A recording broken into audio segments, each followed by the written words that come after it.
శ్రీ గురుభ్యో నమః. వృశ్చిక రాశి జాతకులకి సంపూర్ణ చంద్రగ్రహణం జరిగేటువంటి సందర్భంగా ప్రత్యేకంగా రెండు కోరికలు కోరుకోవాల్సిన అవసరం ఉంది. ఈ వీడియోని సావధానంగా వినండి. దీనికి ముందు ఒక 2 వీడియోలు దాదాపు 33 నిమిషాలు ఉండేటువంటి వీడియో కూడా ఇచ్చాను. ఆ వీడియో కూడా కొంచెం పూర్తిగా చూడండి. చూస్తేనే ఇంకా బాగా అర్థం కావడానికి అవకాశం ఉంటుంది. ఇక నెక్స్ట్, ఈ 2025 సెప్టెంబర్ 7వ తేదీ భాద్రపద పూర్ణిమ ఆదివారం రాత్రి భారత కాలమాన ప్రకారం 9:57 వృశ్చిక రాశికి 4వ రాశిలో, అంటే వృశ్చిక నుంచి ప్రారంభిస్తే వృశ్చిక తర్వాత ధనస్సు, ధనస్సు తర్వాత మకరం, మకరం కుంభం, మీ రాశి నుంచి 4వ స్థానంలో పూర్వభాద్ర అనే నక్షత్రంలో 1వ పాదంలో చంద్రుడికి, ఎవరు చంద్రుడు అంటే మనకారకుడు చంద్రుడికి, ఆయన ఎవరో తెలుసా, మీకు అదృష్ట స్థానానికి అధిపతి. ఆ చంద్రుడికి రాహుగ్రస్తంగా సంపూర్ణ చంద్రగ్రహణం సంభవించబోతున్నది. ఇక సమయాలు నేను ఖచ్చితమైన సమయాలు తెలియజేస్తాను. 7వ తేదీ రాత్రి భారత కాలమాన ప్రకారం 9:57 ఆ స్పర్శ అనేది ప్రారంభమవుతుంది. గ్రహణ స్పర్శ ప్రారంభం. అక్కడి నుంచి గ్రహణం కొద్దిగా పెరుగుతూ రాత్రి 11 గంటలకి కంప్లీట్గా సంపూర్ణ గ్రహణ బింబం కనపడుతుంది. గుండ్రంగా రాగి రంగులో కనపడుతుంది. అక్కడి నుంచి సంపూర్ణ బింబము అర్ధరాత్రి 12:22 వరకు దాన్ని మనం చక్కగా చూడవచ్చును. ఆ 1:22 మనకు అద్భుతమైనటువంటి కాలము. ఆ సమయంలోనే మనం కోరికలు కోరుకోవాలి. ఇక రాత్రి 12:22కి గ్రహణ ముగింపు మొదలవుతుంది. అంటే విడిపు ప్రారంభం అవుతుంది. కొద్దిగా మళ్ళా పుంజుకుంటాడు. గ్రహణం తగ్గుతుంటుంది. అర్ధరాత్రి మిడ్నైట్ 1:26 సంపూర్ణ సూర్యగ్రహణం సంపూర్ణ చంద్రగ్రహణం ముగిసిపోతుంది. అంటే 9:57కి ప్రారంభమవుతుంది, రాత్రి 1:26 ముగిసిపోతుంది. మధ్యలో 80 నిమిషాలు పూర్తి గ్రహణ బింబం కనబడుతుంది. ఇక్కడ కొంతమందికి కొన్ని అనుమానాలు ఉన్నాయి. ఈరోజు నేను కూడా చూసా పేపర్లో, ఆంధ్రజ్యోతి పేపర్లో, అలా కొన్ని పేపర్లో రాత్రి 8:56-57 గ్రహణం ప్రారంభమవుతుంది అని అందులో పేపర్లు ఇచ్చాడు. నేను వివరణ కూడా చెప్తాను మీకు. వివరణ చెప్పవలసిన బాధ్యత ఒక పంచాంగకర్తగా నాకుంది. అసలు గ్రహణం అంటే,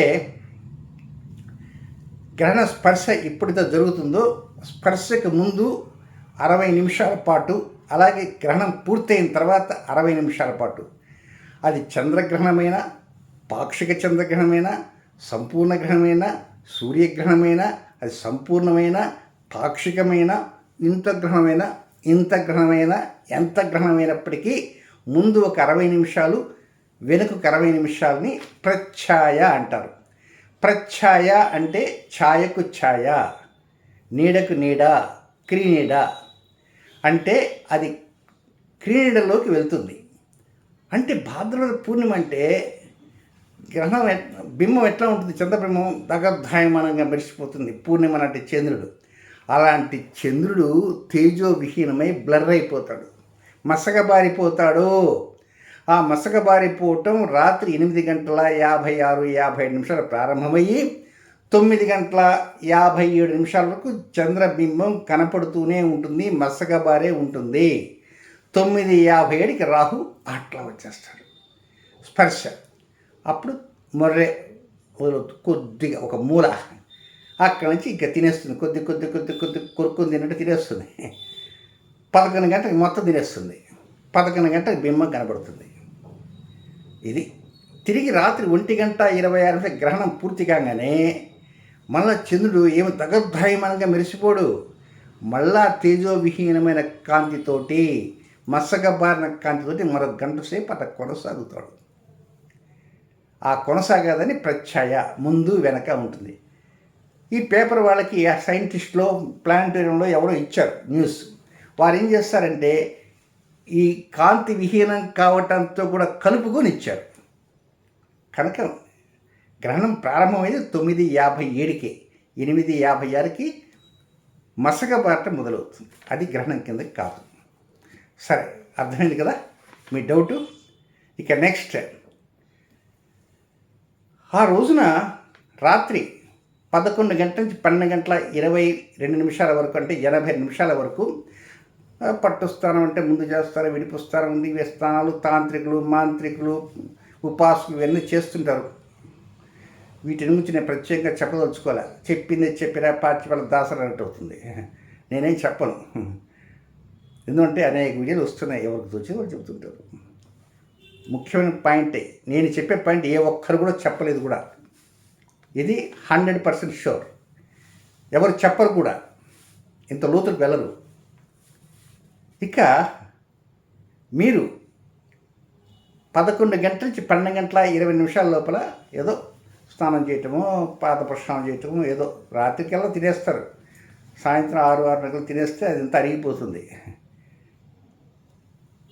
ఆ టైంలోనే, ఆ 80 నిమిషాల లోపలనే ప్రార్థన మొదలు పెడతారు. మీ ఇష్టదేవానికి ప్రార్థన చేసుకుంది. శ్రీమాత్రే నమః, శ్రీమాత్రే నమః, నమో నారాయణ, నమో నమ శివాయ, నమో వాసుదేవాయ, ఏదో మీకు తోచిన ప్రార్థన మొదలుపెట్టండి. ఒకసారి ప్రార్థన చేస్తే ఎన్నిసార్లు ప్రార్థన చేసి ఉంటుంది. ఆ తర్వాత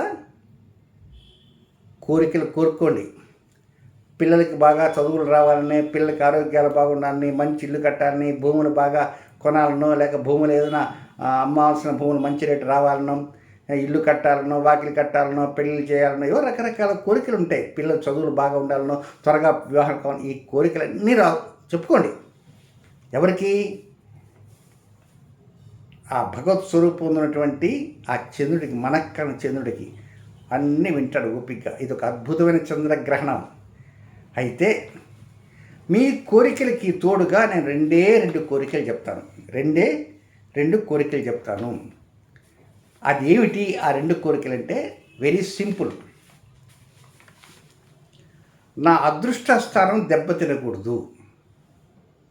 మొదటి కోరిక, నా అదృష్ట స్థానం దెబ్బతినకూడదు మహానుభావ, ఓ చంద్రమహోదయ.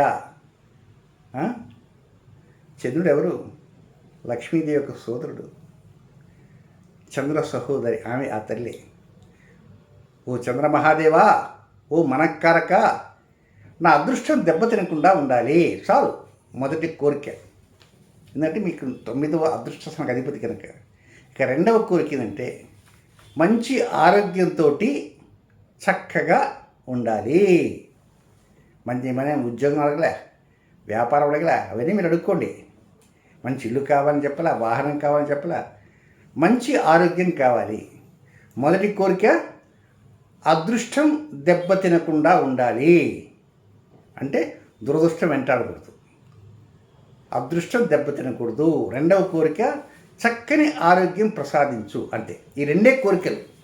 మిగతావన్నీ మీరు కోరుకోండి, మీ ఇష్టం. కొండవేటి చాంతాలంత రాసుకోండి. ఇక రాత్రి 9:57 గ్రహణం ప్రారంభం కదా. ఆ పిన్ పాయింట్ దగ్గర నుంచి ఆయన అట్లా ముందు కదులుతుంటాడు చంద్రుడు.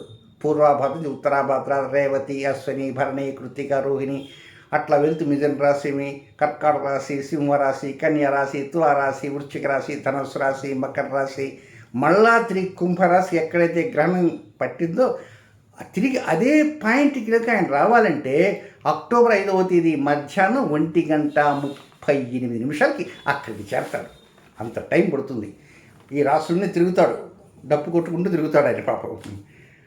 కనుక ఈ పాయింట్ దగ్గర నుంచి ఆ పాయింట్ దాకా, అంటే సెప్టెంబర్ 7వ తేదీ రాత్రి నుంచి అక్టోబర్ 5వ తేదీ మధ్యాహ్నం వరకు ఎన్ని సోమవారాలు వచ్చాయి లెక్కేసుకుంటే, సెప్టెంబర్ 8వ తేదీ ఒక సోమవారం, సెప్టెంబర్ 15వ తేదీ 2వ సోమవారం, సెప్టెంబర్ 22వ తేదీ 3వ సోమవారం, సెప్టెంబర్ 29వ తేదీ 4వ సోమవారం. 4 సోమవారాలు వచ్చాయి. ఈ సోమవారంలో రాహుకాలం ఉంటుంది. ఉదయం 7:30 నుంచి 9 గంటల వరకు ఉంటుంది. ఇది టైం ఎందుకు చెబుతున్నానంటే, ఇప్పుడు 7వ తేదీ రాత్రి మీరు విన్నవించుకుంటారు. మీకున్నటువంటి సంక్షోభాలన్నీ ఉన్నాయి కదా.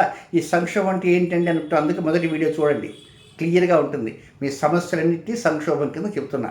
ఈ సమస్య నుంచి గట్టెక్కాలి కనుక అన్నీ చెప్పుకుంటారు. చెప్పుకున్న తర్వాత అక్కడి నుంచి తెల్లవారు సోమవారం మరొక్కసారి గుర్తు చేయాలి. దీనికి చిన్న ఉదాహరణ చెప్తాను. ఒక ఆఫీసర్ గారి దగ్గరికి మీ ఫైల్ తీసుకుని ఇచ్చారు. ఆఫీసర్ గారికి ఇచ్చారు, నమస్కారం పెట్టారు, ఫైల్ అంతా హ్యాండ్ ఓవర్ చేసేసారు, వచ్చారు. మళ్ళీ ఒక 5-6 రోజుల తర్వాత ఆయన ఏం చెప్పారంటే, ఒక నెల పడుతుందయ్యా బాబు నేనంతా పై అధికారుల దగ్గర పోయేచ్చరికి అని అంటాడు. సరే మళ్ళీ ఒక వారం రోజుల తర్వాత మళ్ళీ వెళ్ళి నమస్కారం పెట్టి, సార్ గుర్తున్నానా, ఆ రోజు ఫైల్ ఇచ్చాను కదా, ఒక స్వీట్ ప్యాకెట్ కూడా ఇచ్చాను, ఫైల్ ఇచ్చాను కదా చెప్పుకుంటాడు.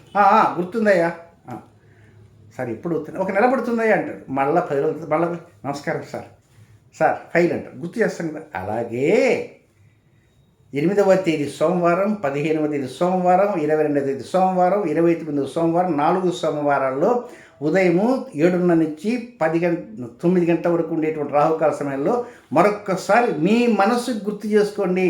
ఓ మనఃకారక, ఓ మనస్సా, నీకు గ్రహణం పట్టిన సమయంలో బింబంలాగా ఉన్నావు. మరి నువ్వు ఎలా ఉన్నావో నాకు తెలియదు, కానీ నేను మాత్రం చూశాను. కనుక ఆ సమయంలో నేను కోరికలు కోరుకున్నాను, నా కోరిక ఇది, అనేక కోరికలు మళ్ళీ కావాలి చిట్టా విప్పండి, ఇబ్బంది ఏం లేదు. అందులో అనేక కోరికలను సిద్ధాంతి గారు కూడా 2 కోరికలు చెప్పారు. అది అదృష్ట స్థానం దెబ్బతినకూడదని, నెంబర్ 2 ఆరోగ్య స్థానం పదిలంగా ఉండాలని చెప్పారు. కనుక ఒకసారి గుర్తు చేసుకుంటూ ఉంటామని కొంచెం తల గీరుకొని అంతే చెప్పటమే. ఇట్లా 4 సోమవారాలు చెప్పండి.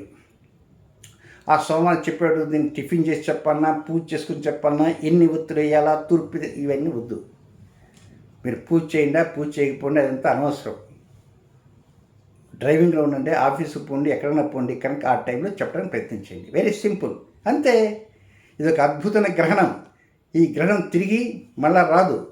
ఈ గ్రహణం ఎప్పుడు వచ్చిందంటే దాదాపు 90 ఏళ్ళు 95 ఏళ్ళ క్రితం వచ్చింది గ్రహణం. ఇది 500 ఏళ్ళు వచ్చింది, 600 ఏళ్ళు వచ్చిందని చెప్తే అంత బూటకం. తిరిగి మళ్ళా గ్రహణం రావాలంటే మళ్ళా 90 ఏళ్ళు 100 ఏళ్ళు ఉంటుంది. సేమ్ ఇలాంటి గ్రహణమే. ఇలాంటి గ్రహణం రావాలంటే అంత టైం పడుతుంది.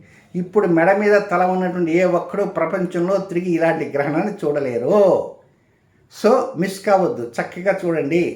కానీ మళ్ళీ మనకు జన్మ ఉంటుంది కదా, జన్మ ఉన్నప్పుడు మళ్ళీ పెరుగుతూ ఉంటే పెద్దవాళ్ళు అవుతాం.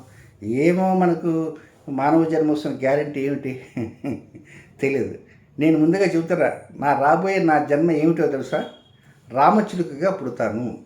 రాబోయే జన్మలో నేను రామచిలుకగా ఉంటాను. ఏదో ఆ చెట్టు మీద ఈ చెట్టు మీద అట్లా తిరుగుతుంటాను. అది ఏ చిలక ప్రతి వాళ్ళ దగ్గరికి పోకుండా చెట్ల మీద ఉంటూ అందరినీ నాకు ఇష్టమైన వాళ్ళని ఎక్కడెక్కడ ఉంటారో అక్కడంతా చెట్ల మీద చూసుకుంటూ వాళ్ళని అలా చూస్తూ ఆ ముక్కుతో ఆ జామకాయ కొరుకుతూ ఉంటాను. ఇది నా రాబోయే జన్మ. It's sure, 100% sure. కనుక చక్కగా మీరంతా కూడా చూడండి దీన్ని, చంద్రగ్రహణి గర్భవతులు మినహాయించి ఏమీ ఇబ్బంది పడలేదు. అద్భుతమైన గ్రహణం.